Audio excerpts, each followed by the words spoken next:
வணக்கம் ஃப்ரெண்ட்ஸ். பாக்யலட்சுமி சீரியல்ல இன்னும் எபிசோட்ல என்ன நடக்குதுன்னு பார்க்கலாம் வாங்க. கோபி அவரோட தப்பெல்லாம் நினைச்சு ரொம்ப ஃபீல் பண்ணிட்டு இருக்காரு. அதுவும் பாக்யா ரெஸ்டாரண்ட் விஷயத்துல நான் ரொம்ப ரொம்ப கேவலமா நடந்திருக்கேன் அப்படின்னு ரொம்பவே ஃபீல் பண்றாரு. வீட்ல இருந்து என்ன போக சொன்னது, உங்களை எல்லாம் விட்டு நான் பிரிஞ்சது, அப்பாவோட சடங்கு செய்ய முடியாம போனது, இதெல்லாம் அப்படியே என் தலைமையில ஒரு பெரிய பாரமா இருந்துச்சுமா.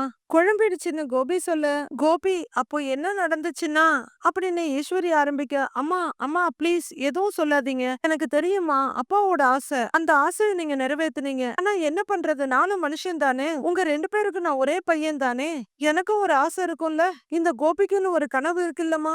அப்பா இருக்கும்போதுதான் நான் அவரை சந்தோஷமா வச்சுக்கல, அவ்வளவு கஷ்டப்படுத்தி இருக்கேன். போகும்போதாவது என் கடமையை செய்யணும்னு ஆசைப்பட்டேன், முடியல, அதெல்லாம் நடக்கலன்னு உன்னையே சத்தியமா வேற ஒரு ஆள் ஆயிட்டேம்மா. ஒரு பெரிய தண்டனைமா, ரொம்ப பெரிய தண்டனை. எந்த பையனுமே அவன் வாழும்போது அனுபவிக்க கூடாதது.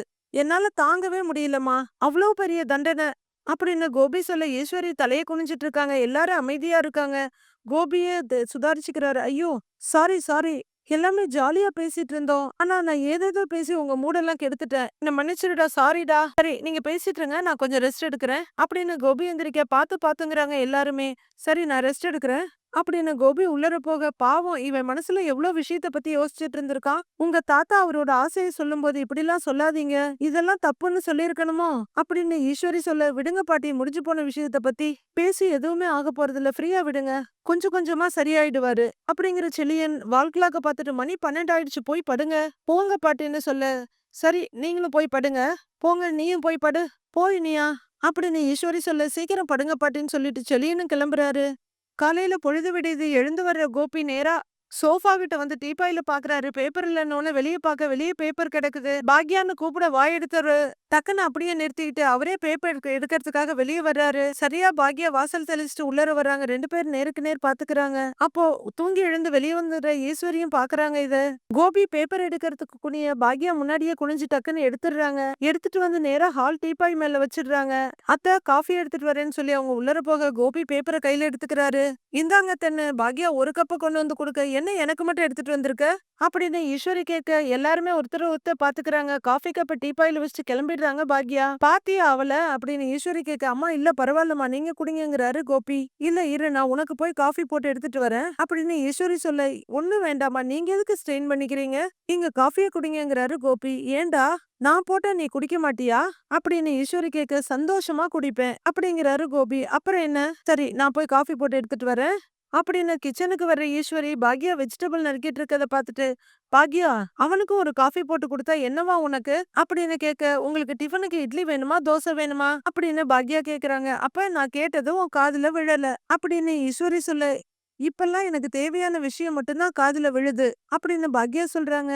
கொஞ்சம் கோவமாகற ஈஸ்வரி அவங்களே காஃபி கலக்க ஆரம்பிக்கிறாங்க. வர வர உனக்கு திமிரு அதிகமாயிடுச்சு பாக்யா அப்படின்னு ஈஸ்வரி சொல்ல, என்னென்னமோ இருக்கு, திமிரு ஒரு பக்கம் இருந்துட்டு போகட்டுமே அப்படின்னு பாக்யா சொல்றாங்க. முன்னெல்லாம் என்ன சொன்னாலும் அமைதியா இருப்ப, இப்ப பதிலுக்கு பதில் பேசுற அப்படின்னு ஈஸ்வரி சொல்ல, வாயுள்ள பிள்ளை பொழைக்கிறதே ரொம்ப கஷ்டமா இருக்கு, அமைதியா இருந்தா அவ்வளவுதான், இப்பதான் நான் தெரிஞ்சுக்கிட்டேன் அப்படின்னு பாக்யா சொல்ல, எதுவுமே பேசாம ஈஸ்வரி காஃபியை கலந்து எடுத்துட்டு கிளம்பிடுறாங்க. கோபி இந்தான்னு காஃபியை குடிக்க, எதுக்குமா ஸ்ட்ரெயின் பண்ணிக்கிறீங்க அப்படின்னு காஃபியை வாங்கிக்கிறாரு கோபி. பரவாயில்ல குடி அப்படின்னு ஈஸ்வரி சொல்ல, ஒரு சிப் குடிக்கிற கோபி, அம்மா உண்மையிலேயே காஃபி பிரமாதமா இருக்கு, தேங்க்யூ அப்படின்னு சொல்ல ஈஸ்வரி ரொம்ப சந்தோஷமா சிரிக்கிறாங்க. இனியா எழுந்து வந்து, குட் மார்னிங் டாடி அப்படின்னு சொல்ல, குட் மார்னிங் டா செல்லன்னு கோபியும் சொல்றாரு.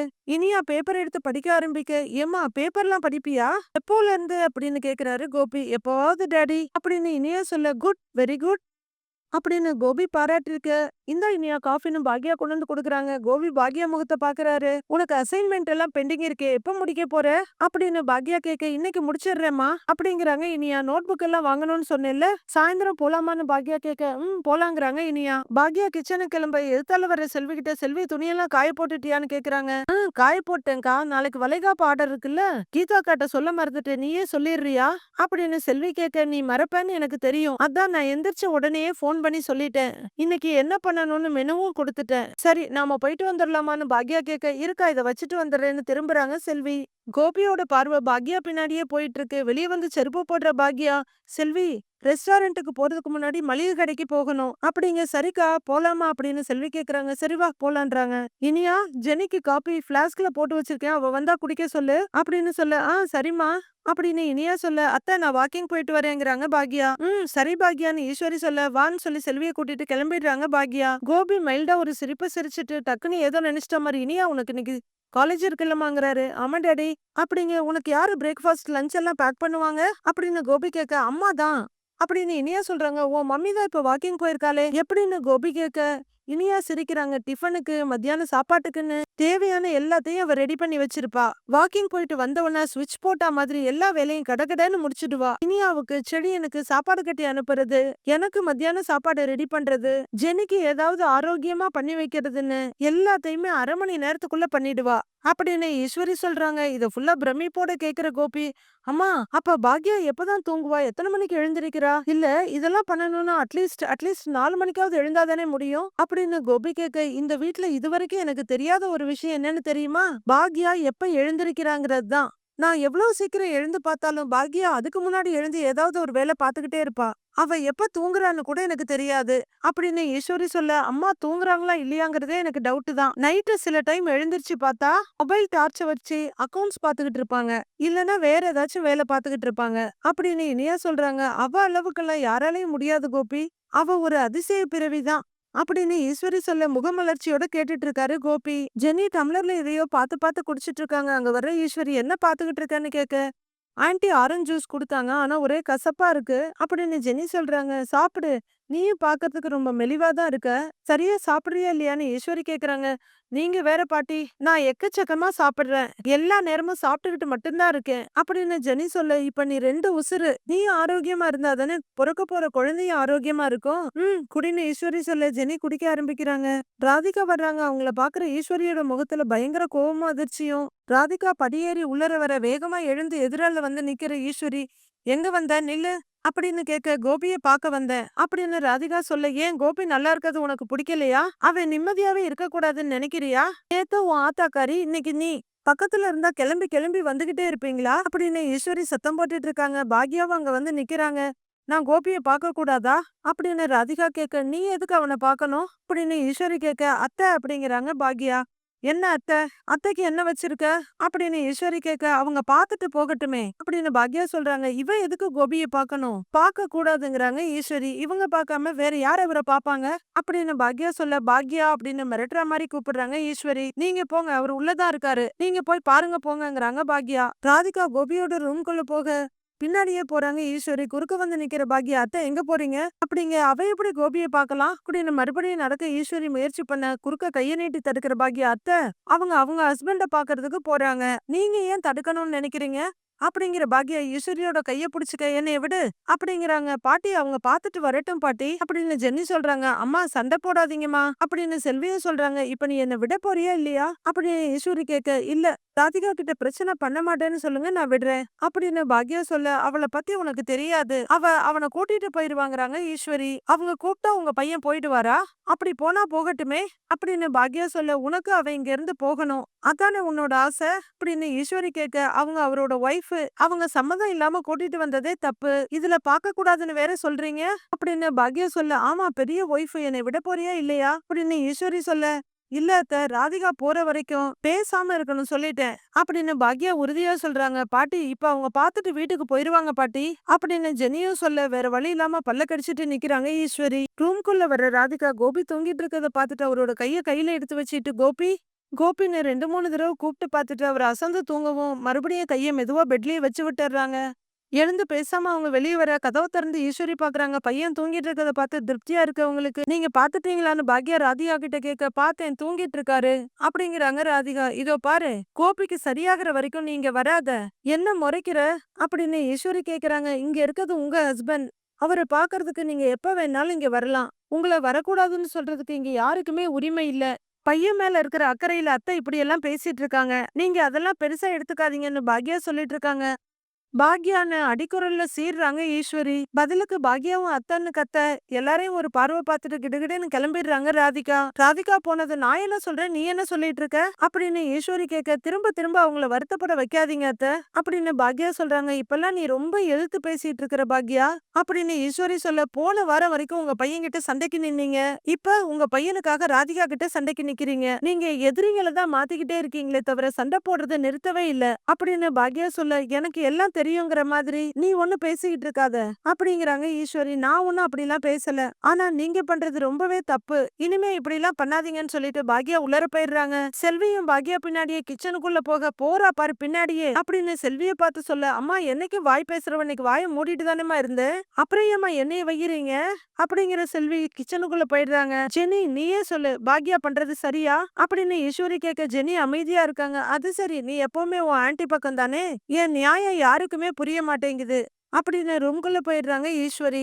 கொஞ்ச நேரம் கழிச்சு அவங்க சோஃபால படுத்திருக்க எழுந்து உட்கார்ற கோபி தண்ணி குடிக்கலான்னு பாட்டில் எடுத்து பார்த்துட்டு பாட்டில்ல தண்ணியே இல்ல அப்படிங்கிறவரு அம்மா அம்மான்னு கூப்பிடுறாரு. ஈஸ்வரி தூங்கிட்டு இருக்காங்க. பாக்யா காதுல இந்த சவுண்ட் விழுது. மம்மி டேப்லெட் போடணும், கொஞ்சம் தண்ணி வேணுமா அம்மா அப்படின்னு கோபி கூப்பிட்டு இருக்க. எழுந்து பாக்குற ஈஸ்வரி கிச்சன்ல பாக்யா இருக்கத பார்த்துட்டு மறுபடியும் படுத்துக்கிறாங்க. பாக்யா கிச்சன்ல இருந்து எட்டி பார்க்க ஈஸ்வரி தூங்குறது தெரியுது. மா மம்மின்னு கோபி கூப்பிட்டுக்கிட்டே இருக்காரு.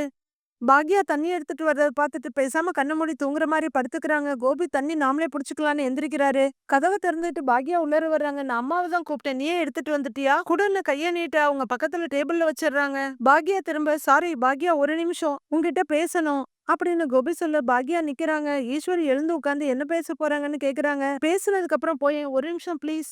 தேங்க்ஸ் பாக்யா, தண்ணி கொண்டு வந்து கொடுத்ததுக்கு மட்டும் இல்ல, இன்னைக்கு என்னோட உயிரை காப்பாத்தினியே, இது எல்லாத்துக்கும் சேர்த்து தேங்க்ஸ் சொல்றேன் அப்படின்னு கோபி பேசிட்டு இருக்க. ரூமு கொஞ்சம் தூரம் தள்ளி நின்னு ஈஸ்வரி இதை கேட்டுட்டு இருக்காங்க.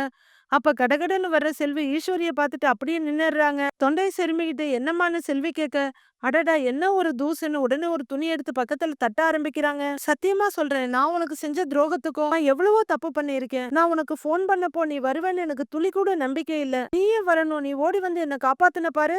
தேங்க்யூ சோ மச் பாக்யா, நான் உயிரோட இருக்க வரைக்கும் நீ செஞ்சதை மறக்கவே மாட்டேன், நிஜமா மறக்கவே மாட்டேன். எத்தனை ஜென்மம் எடுத்தாலும் இந்த கைமாற என்னால அடைக்கவே முடியாது. தேங்க்ஸ் பாக்யா அப்படின்னு கோபி சொல்ல, அதுவரையிலும் அமைதியா நின்னுட்டு இருந்த பாக்யா கிளம்பிடுறாங்க. வெளியே நிக்கிற ஈஸ்வரி நெகிழ்ந்து போய் பாக்குறாங்க. வெளியே வந்த பாக்யா ஈஸ்வரிய பார்த்துட்டு இங்க நிக்கிறாங்க அப்படின்னு ஈஸ்வரிய பார்த்து நினைச்சிட்டு, செல்வி மோட்டர் ஆஃப் பண்ணிட்டியா அப்படின்னு கேக்குறாங்க. பண்ணிட்டேன்க்கா பண்ணிட்டேன் அப்படின்னு செல்வி சொல்ல, சரி போலாமா அப்படின்னு பாக்யா கேட்க, போலாங்கிறாங்க செல்வி. ஏமா நீங்க என்னமா அதிசயமா சாமி கபோர்டு எல்லாம் தொடச்சிட்டு இருக்கீங்க அப்படின்னு செல்வி கேட்க, அது ஒரே தூசியா இருக்கு செல்வி அப்படின்னு ஈஸ்வரி சொல்ல, காலையில தானே நான் தொடச்சேங்கிறாங்க செல்வி. நீ சரியா தொடக்கலையோ என்னமோ அப்படின்னு ஈஸ்வரி சொல்ல, நான் நல்லாதாம்மா தொடச்சேன், நீங்க இப்பதான் நல்லா தூங்கிட்டு இருந்தீங்க, அதுக்குள்ள எங்க இருந்து தூசியை கண்டுபிடிச்சு அப்படியே துடைக்க ஆரம்பிச்சீங்க அப்படின்னு செல்வி கேள்வியா கேட்டுட்டு இருக்க. அது யாரோ கூப்பிட்ட மாதிரி இருந்துச்சு, அதான் டக்குன்னு முழிச்சுக்கிட்டேன். ஏன் பாக்யா, யாராவது என்ன கூப்பிட்டாங்களா அப்படின்னு ஈஸ்வரி கேட்க, தெரியல அத்தை, நான் கவனிக்கல, நான் கிளம்புறேங்கிறாங்க பாக்யா. ஏண்டி நீயும் போறியான்னு செல்விய கேட்க, ஆமா நான் இல்லாம அக்கா எப்படிமா தனியா போகும், நானும் தான் கூட போறேங்கிறாங்க செல்வி. நான் மத்தியானம் வந்துடுறேன் அத்தை அப்படின்னு பாக்யா கிளம்ப பின்னாடியே செல்வியும் போறாங்க. சாமி கபோர்டு திறக்கிற ஈஸ்வரி, அவன் மனசு மாறி இருக்கு, பாக்யா மனசும் இழக தொடங்கி இருக்கு. ஏதாவது நல்லது நடந்தா நல்லா இருக்கும் சாமி அப்படின்னு சாமி கும்பிடுறாங்க ஈஸ்வரி. ரோட்ல பாக்யாவும் செல்வியும் நடந்துட்டு இருக்காங்க. மளிகை கடை லிஸ்ட் எல்லாம் காலி ஆயிடுச்சு, பொருள் வாங்கணும், இபி பில் கட்டணும், கட்டிருவேன், இருந்தாலும் நீ ஒரு தடவை ஞாபகப்படுத்திரு அப்படின்னு பாக்யா சொல்ல, ஞாபகப்படுத்துறேன் அப்படிங்கிறாங்க செல்வி. அடுத்து என்ன பண்டிகை வருது, அதுக்கு என்னென்ன பண்ணலான்னு யோசிக்கணும் செல்வி அப்படின்னு பாக்யா சொல்ல, யோசிக்கலாம்க்கா அப்படிங்கிறாங்க செல்வி. நீ என்ன ஒரு மாதிரியா பேசிக்கிட்டு இருக்கிற அப்படின்னு பாக்யா கேட்க, நான் வேற ஒண்ணு யோசிச்சுட்டு இருக்கேன் அப்படின்னு செல்வி சொல்ல, என்னன்னு கேக்குறாங்க பாக்யா. கிளம்பும் போது நீயும் கோபி சாரு ஏதோ பேசிக்கிட்டு இருந்தீங்க போல அப்படின்னு செல்வி கேட்க, அன்னைக்கு நைட்டு நெஞ்சு வலி வந்தப்போ ஹாஸ்பிட்டல்ல சேர்த்திருந்தேன்ல, அதுக்கு நன்றி சொன்னாருங்கிறாங்க பாக்யா. நான் போவேன்னு அவரு நினைக்கவே இல்லையா, போனதுல ரொம்ப சந்தோஷமா அப்படின்னு பாக்யா சொல்ல, நீ வரமாட்டேன்னு நினைச்சிருந்தா அவர் எதுக்கு உனக்கு போன் பண்ணாரா அப்படின்னு செல்வி கேட்க, செளிய போன் எடுக்க மாட்டேங்கிறான், நீ அவன்கிட்ட சொல்லுன்னு தான் என்கிட்ட சொன்னாரு அப்படின்னு பாக்யா சொல்ல, அப்புறம் எதுக்குக்கா நீ போன, செளியன் தம்பிகிட்டே சொல்லிருக்கலாம்ல அப்படின்னு செல்வி கேட்க, எதுக்கு இப்போ நீ இத்தனை கேள்வி கேக்குற அப்படின்னு பாக்யா கேக்குறாங்க. இல்ல, என்ன நடக்குது ஏது நடக்குதுன்னு தெளிவா புரிஞ்சுக்கிறதுக்கு முயற்சி பண்ணிட்டு இருக்கேன்க்கா அப்படின்னு செல்வி சொல்றாங்க. ஏதாவது ஒண்ணு நடந்தா அதை அப்படியே விட மாட்டியா, நீ நோண்டி நோண்டி ஆராய்ச்சி பண்ணிக்கிட்டே தான் இருப்பியா, சும்மா வா அப்படின்னு கடுப்போட சொல்லிட்டு பாக்யா நடக்குறாங்க. அக்கா இது சாதாரண விஷயமா இருந்தா பரவாயில்ல. அப்படியே உட்டுறலாம். ஆனா அப்படி இல்லைல்ல. இங்க நடக்கிறதெல்லாம் பார்த்தா ஒரு மாரி வித்தியாசமாவும், வில்லங்கமாவும்ல இருக்கு. எனக்கு எப்படி சொல்றதுன்னே தெரியலக்கா. கோபி சாருக்கு உடம்புக்கு சரியில்லாம ஆனதுக்கும், நீ அவர காப்பாத்துனதுக்கும் ஏதோ ஒரு கனெக்ஷன் இருக்குமோன்னு, அப்படின்னு செல்வி சொல்லிட்டு இருக்க. இருக்குமோன்னு? ம். அப்படின்னு பாக்யா மிரட்டுற மாரி கேக்குறாங்க. உன் மாமியா நினைக்குதுக்கா. நினைச்சது மட்டும் இல்லாம புதுசா ஏதோ ஒரு பிளான் போடுறாங்களோன்னு தோணுதுக்கா. அப்படின்னு செல்வி சொல்ல, என்ன பிளானு? அப்படின்னு பாக்யா கேக்குறாங்க. ராதிகாவ மொத்தமா துரத்தி விட்டுட்டு, உன்னையும் கோபி சாரையும் சேர்த்து வைக்கிறதுக்கு உன் மாமியா பிளான் பண்ணுதோன்னு எனக்கு தோணுது. அப்படின்னு செல்வி சொல்ல அதிர்ச்சியோட பாக்யா பாக்குறாங்க. மீதி என்ன நடக்குதுங்கறத நாளைக்கு பார்க்கலாம் ஃப்ரெண்ட்ஸ்.